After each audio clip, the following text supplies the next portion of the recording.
Masterizer.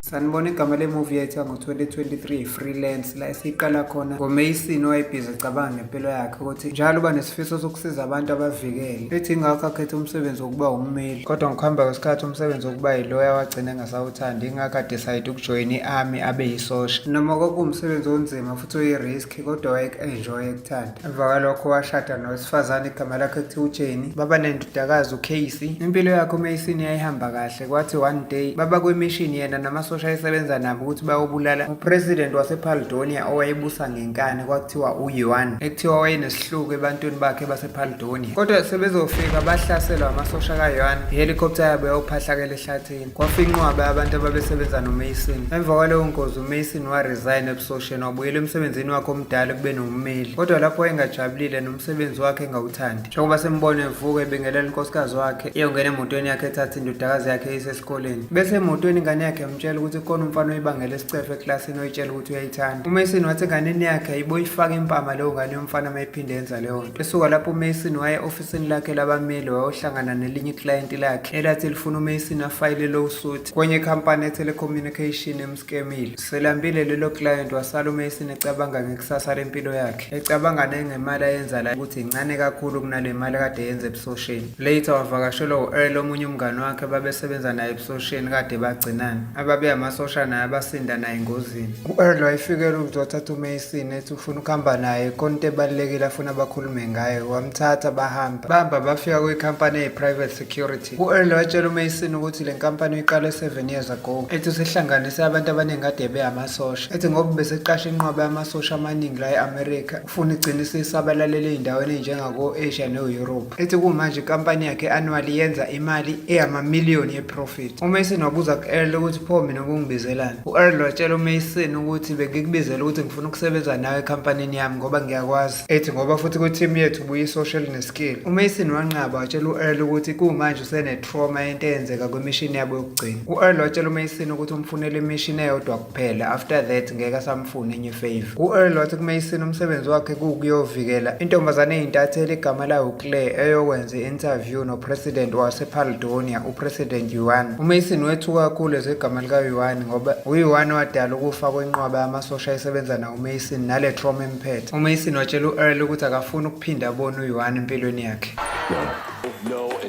u-Earl watshela uMason ukuthi ubezomkhokhela u-200,000 for le mission kuphela uMason ngokuthi wayedinga imali wezwe igama lika-200,000 wavuma uMason wabuyela ofisini lakhe wayogooglisha amavidiyo ale journalist ekuthiwa uzoyigada for ukuthi ayi-understande kangcono wasuka lapho wadrive esesikoleni ethi uyolanda ingane yakhe wafica unkosikazi wakhe eme nayo ecasukile nokwathi uma befika ekhaya waxabana naye ithethisa uMason ethi ingane yakhe yentombazane ishaya umfana ngempama esikoleni ngenxa yakhe wagcina semthethisa embiza nangelo ehluleka ukwenza umsebenzi wayo uMason amcasula lawo mazwi wathatha isikhwama sakhe etshela unkosikazi wakhe ukuthi usezoyosebenza no-Earl for ukuvikela enye intatheli ekuthiwa uClaire uJenny waxabana naye kakhulu ephikisana naleyo idea uMason wancenga unkosikazi wakhe emtshela ukuthi le mission izoba easy ngoba vele usebenzela i-private security company uJenny wavela wacasuka watshela uMason ukuthi akenze into ayithandayo ngakusasa uMason wahamba eseyohlangana noClaire uClaire etshela ukuthi uMason uwumlandeli wakhe wathatha iphepha ethi umsayinele autograph uMason wamtshela ukuthi ngebodyguard lakho uClaire buza uMason ukuthi pho wayabe late kanje bangena emotweni bahamba sebeye ebhanoyini ngokuhamba isikhathi bagibela ebhanoyini uMason wayesabuka amavidiyo kaClaire efonini esafuna ukufunda kabanzi ngaye uClaire wafika wamphazamisa etshela uMason ukuthi akayitholi information engamsiza ngopresident Yuan uMason wabuza uClaire ukuthi yena wenziwe yini azokhetha uYuan uClaire wathi iPaledonia izwe likaYuan liyizwe elikhulu ukukhiqiza oil emhlabeni ethi linama-natural gas field amakhulu kunawo wonke emhlabeni kodwa abantu abahlala kuleyo ndawo ababenefithi lutho kulowo mnotho okhiqizwa izwe labo ngenxa yokuthi baphethe upresident ondlovu kayiphikiswa ethi uClaire ngoba efuna uku-interview uYuan ufuna ukuzwa yena into azoyisho ngomlomo uYuan bahamba bagcina befikile endaweni yasePaledonia uYuan wafika wabingelela uClaire Welcome to Paledonia. President Venegas, so nice to meet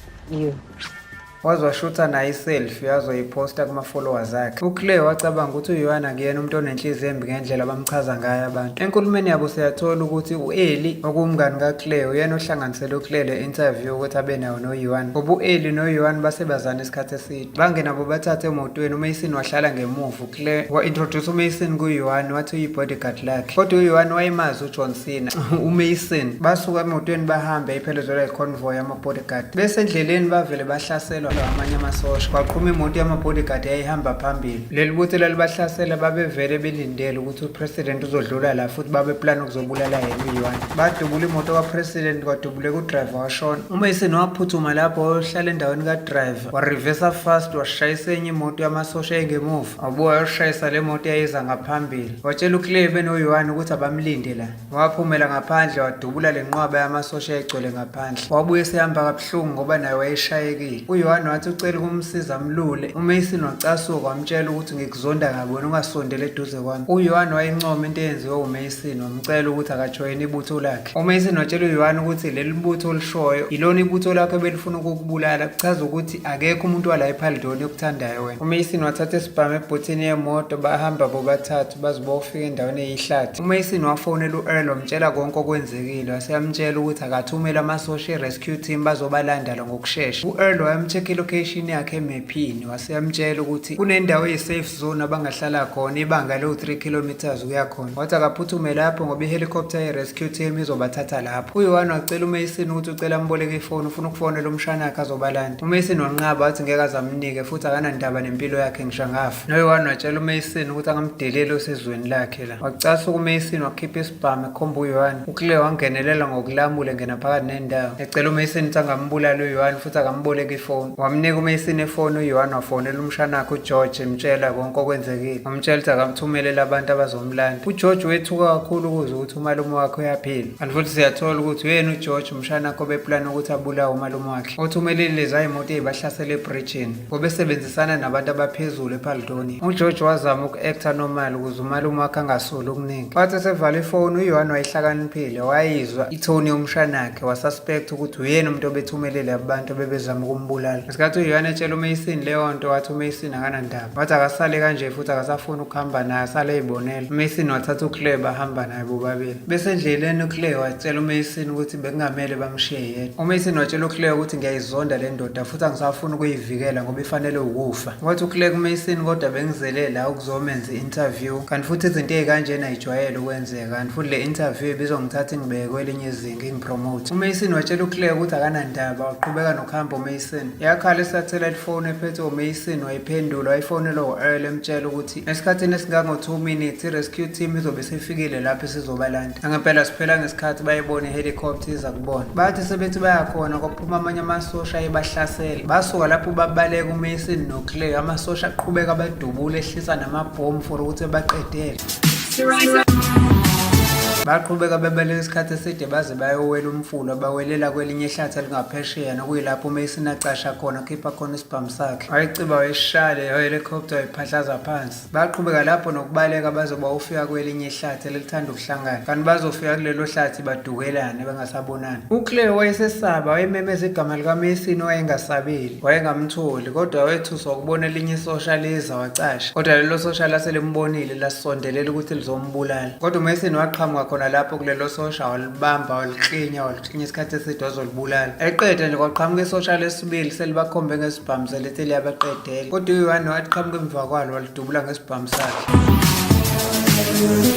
uMason wabonga kuYohan ngokumsindisa. umshana kaYohan uGeorge wafika netimu yakhe kule helicopter ephahlakile. wayecasukile uGeorge ngokungatholakali kamalume wakhe okumele abulawe. kwafika nomunye ucolonel ophezulu wadubula udriver wehelicopter ohlule ukubona uYohan. uYohan wathatha uMason noClay wabasa kwenye indawo ebatshela ukuthi indawo azalela kuyona wakhulela khona esamncane. nabantu bakuleyo ndawo esemakhaya babemthanda kakhulu uYohan. bemukela umngani kaYohan igama lakhe u-Ernesto. uYohan watshela uClay noMason ukuthi la madoda asebenza no-Ernesto azobaphelezela bamemezela bakhiphe kwi-country bephephile kusasa ekuseni. Emva kwesikhathi bathatha ishawa bobathathu baqede lapho bashintsha bagqoka impahla ey'clean. uCleo waqala lapho ukwenza i-interview noYohan watshela uMason ukuthi akabarekhode nge-cellphone. uCleo wabuza kuYohan ukuthi ubani lo plan ukuthi ambulale. uYohan watshela uCleo ukuthi maningi ama-countries anomona ngenxa yama-minerals ney'mbewu phansi abanazo la endaweni yasePaledonia. Ethi so sekuhlangana ama-countries amaningi ngokuthi yena akafuni nomcebo wezwe lakhe, ingakho bezama ngayo yonke indlela ukumketula. Sebethembisa ngisho amalungu omndeni wakhe imali eyinkulu for ukuthi bamketule. Ethi uYohan, njengoba bengibiza ngokuthi ngundlovu kayiphikiswa ingoba ngidefenda izwe lami lasePaledonia ukuthi lingadlala abantu bangaphandle. uYohan wacosha inhlabathi phansi wathi izwe lakhe li-rich ngama-mineral elentenite okuyinto engatholakali kalula emazweni amaningi. Ethi lawo ma-minerals asetshenziswa ukukhiqizeni ama-MRI devices nama-cellphone. Ethi uYohan amazwe amaningi afuna ukudla lama-mineral ngokumsayinisa idili yokuthi bahwebe ngawo lama-mineral. Ethi ingakho-ke lawo mazwe ney'nkampani zawo bezama ukuthi bamketule. Ethi sebengene baze bagamanxa engqondweni yomshanakho ukuthi kube uyena ngoba usondelene naye ongamketula kalula. uYohan wathi inhloso yakhe ukwenza indawo yasePaledonia kube indawo ewu-number 1 wemikhiqizo emhlabeni wonke jikelele nanokuba yizwe eliyiqhenyayo ngomkhiqizo walo nokuwuvikela. Ethi uYohan akasoze yena saphila avumela izwe lizosuka ngaphandle lizontshontshela abantu bakhe basePaledonia. uMason ezwa lokho wethuka ukuthi kanti uYohan akayena umuntu omubi ngendlela kade bemchaza ngayo abantu. Wabona ukuthi abantu beyindaba yibona abaphendukezele sonke le story. Ebusuku uMason wathi eselungiselela ukuyolala, uCleo wafensa uMason efuna ukuthi alale naye. uMason watshela uCleo ukuthi ngendlela athanda ngayo unkosikazi wakhe akasoze amchithele. Etshela uCleo ukuthi ngebhadi ngeke ngize ngikwazi ukwenza lento ofuna siyenze. Balala kwasa ngakusasa sebelungiselela ukuthi bahambe. uYohan wabuza kuMason ukuthi isona siphi isizathu sokuthi abe la endaweni yasePaledonia. uMason watshela uYohan ukuthi noma ngawu-understand kahle umbuzo wakho kodwa ngicabanga ukuthi uyazi ukuthi ngila ngoba ngiyi-bodyguard likaCleo ukuzomvikela. uYohan wabiza uMason ngesilima wathi uyisilima ngoba awuzazi ukuthi uzokwenzani la ePaledonia. Eqeda ukuzwa lokhu uMason waphumela ngaphandle wafonela u-Earl embuza ukuthi kanti bengizokwenzani mina la ePaledonia. u-Earl watshela uMason ukuthi ngikuthumele lapho ukuthi uzobulala lowo president uYohan. Ethi u-Earl ngivumelane nama-bodyguard kaYohan ukuthi bazokunika isibhamu ozongena naserumini kaYohan umdubulele khona mayiselele. Wathi bengingazi mina ukuthi kuzophinde kube khona abantu abaplanela ukuthi bambulale laba kade beni-attack eBritain. uMason wabuza ku-Earl ukuthi kanti obani laba abafuna ukubulala uYohan. u-Earl wathi abantu base-South Africa basey'khundleni ey'phezulu abafuna ukutshontsha ama-resources akhe. Who are these people? Who paid? The South Africans are contractors too. uMason owasethukile waqeda leyo call ngesikhathi eseqala esefonela inkosikazi wakhe nengane yakhe batshela ukuthi uyabathanda. uMason wadecide ukuthi angawalandeli lama-orders for ukuthi abulale uYohan, wabatshela ukuthi abahambe babe ready. Bathi sebethi bayahamba kwafika iy'moto zabahlaseli iholwa phambili uColonel Kohler lo kade ekhuluma nomshana kaYohan uGeorge ehlathini. uMason noYohan namanye amadoda babaleka lapho. uColonel Kohler wafika esehlasela abantu bendawo batrinishe babuza uYohan ukuthi uphi. Ethi uzobabulala bonke uma bengamkhiphi uYohan. uYohan wadecide ukuphindela emuva wasarenda ukuze asindise abantu bangakubo. uMason noCleo babaleka ngamahhashi waqhamuka lapho uMason wathatha uYohan emgibeze ehashini elaligijima bajaha lamasosha ngemuva ngey'moto. uCleo wavele wawe ehashini amthatha lawo masosha amusa kuKohler. uKohler nalamasosha bahamba naye uCleo ngemoto ngemuva. uCleo etshela uKohler ukuthi kufanele bezwe isayidi lesitory sikaYohan. uKohler wathi abafuni ukuzwa into ezoshiwo uYohan bona bafuna upresident omusha. Ngakwelinye isayidi sibona uMason noYohan ngenkathi uMason ebuzwa kuYohan ukuthi kwenziwa yini bona uma behlaselwa yena acule. uYohan watshela uMason ukuthi ukucula kuyasiqeda istress kanti futhi yena uwumuntu othanda ukuthi ahlale ekhululekile ehleka ngaso sonke isikhathi. uMason walikhuluma iqiniso etshela uYohan ukuthi bebemthumelela ukuthi azobulala yena uYohan. uYohan watshela uMason ukuthi bengivele ngikwazi lokho noma wena ubungakwazi lokho. uYohan watshela uMason ukuthi yena akabanga imbangela yokushona kwamasosha ayisebenza noMason. Ethi ngoba ngesikhathi kwenzeka yonke leyo nto yena wayephakathi nolwandle emkhumbini owawuya eCuba. uMason wabona lapho ukuthi kanti sonke lesikhathi usola uYohan akanacala. uYohan wazatshela uMason ukuthi uzowatshela enye intombazane ekuthiwa u-Eli ukuthi ayimtholele ijournalist elaziyo yona ekuthole uCleo ngoba ibiyazana noCleo ukuze naye akwazi ukutshela abantu iqiniso. Ngaphambi kokuthi bamsuse esikhundleni kumele bamsuse sebelazi iqiniso. Bahamba baze bayongena esontweni bayophumula khona endlini yesonto. Okuyilapho uMason afonela khona u-Earl esemtshela lonke iqiniso. uYohan wafonela uLavito owumholi weqembu eliphikisayo ukuthi ahlangane naye. Nangempela ngakusasa uLavito wahlangana naye uYohan. Okuyilapho bavumelana khona uYohan noLavito ukuthi bazohlangana ukuthi bamketule uKohler. uYohan eseqedile ngoLavito uMason wambuza ukuthi kwenziwa yini bazwane kahle kanje benomuntu ofana noLavito Vito ngoba uLavito phela useqembini eliphikisana naye uYuan. uYuan watshela uMason ukuthi ukhokhela iqembu eliphikisayo imali eningi kabi ukuthi libe ngasesayidini lakhe ukuze koneliseke abantu bakhe. Ethi ngaleyo ndlela ngishaye inyoni ezimbili ngetsheli lodwa ukwenelisa abantu bami. uMason wethuka kakhulu indlela ahlakaniphe ngayo uYuan nangendlela asebenzisa ngayo umqondo. Emva kwesikhathi bahlangana noColonel Kohler owayesethumbe uClaire. Ethi futhi uClaire ngeke azamdedele kuMason mangabe uMason engamnikeza uPresident Yuan. Emva kwesikhathi waqhamuka uYuan elandelwa inqwaba yabalandeli emva kwakhe. uYuan wayedinga support from umshanakho George ukuze abantu balazi lonke iqiniso. uClaire wavula i-video record efonini yakhe for ukuthi ayividiyoraze yonke lento. Nokwathi bengena uGeneral oyimpimpi wavela wadubula uYuan, kodwa uGeorge wadubula lo General badubulana bobabili. Nawo uGeorge wayelimele ngesikhathi lo General esefile. Ngenhlanhla uYuan wayegqoka i-bulletproof ngoba wayekhipha inhlamvu, kodwa umshanakho uGeorge wayelimele kakhulu ngesikhathi esexolisa kumalume wakhe. Waqeda ukuxolisa washonela ezandleni zikamalume wakhe. Emva kwesikhashana kwangena inqwaba yamasosha ngesikhathi bekhomba uYuan ngesibhamu bemtshela ukuthi akasarende. uYuan wabatshela ukuthi yena akafuna esihlalo futhi akafuna esikhundla. Ethi uYuan inhloso yakhe yena ukukhombisa abantu iqiniso kuphela nanokuvikela umnotho onesithunzi sendawo yangakubo ePhaledonia ayizalelwe kuyona. Behlisa ibhamu bengathi bayizwa leyo nto, kanti uKohler uzongena sethi udubula uYuan waqhuma inhlamvu sekudutshulwana amasosha kaKohler nala kaYuan ngesikhathi uYuan noClaire noMason besehambe yobacashisa kwe-secret hideout. Kwavele kwaphela ugesi waphuma sehamba nabo, kanti uKohler uzoqhamuka futhi esethi uyabahlasele badubula. uMason wathi uYuan noClaire babaleke ngesikhathi esele wabhekana ngqo noKohler. Basala bashayana uMason noKohler. uMason eselele phansi uKohler ethi uyamgwaza ublockile ummese uMason. uKohler watshela uMason ukuthi kwakuyena owayedubula ihelicopter babehamba ngayo ngoba wayazi ukuthi vele bazocabanga ukuthi uYuan. Esathuswa yilokho uMason kwafika uClaire ngemuva washaya uKohler ekhanda ngesiduni sesibhamu waquleka uKohler. uMason noClaire bafica ukuthi ayikapheli impi phakathi kwamasosha kaYuan namasosha kaKohler ayizele ukuzobulala uYuan. Ekugcineni uEarl wafika namasosha ngakubo waMason esezolekelela esetholile iqiniso ukuthi uYuan akanacala, nokuyilapho bagcina bewanqobile amasosha kaKohler. Ngokuhamba kwesikhathi wonke ama-TV channel ayisekhuluma ngayo uYuan ngoba sebelazi iqiniso ngenxa yamavidiyo kaClaire. uYuan wahold i-press conference noClaire noMason ethi ufuna ukubonga bona nabo bonke abantu ababesesayidini lakhe for ukumlekelela. Wabatshela ukuthi uyaresign kube nopresident ngoba vele bengenaso isifiso esingako sokuba upresident ngaphandle kokuvikela izwe lakhe kuphela. Wabatshela ukuthi uzolekelela ekukhetheni upresident omusha. Wabatshela futhi ukuthi uya-investa ngemali engaku$5 million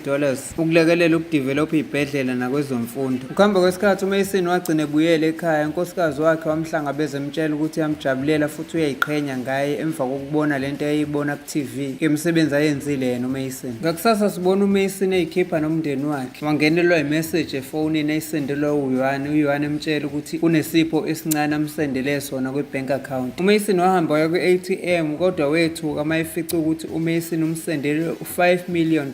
Wabuyela emotweni yakhe sejabule etshela unkosikazi wakhe ngesurprise enkulu kunazo zonke ebengayilindele. Ethi emndenini wakhe bazoba nesikhathi esimnandi sibe ama-millionaire. Siyayibeka lapha namhlanje ungaphuthelwa imuvi elandela izo-uploada ngekudala.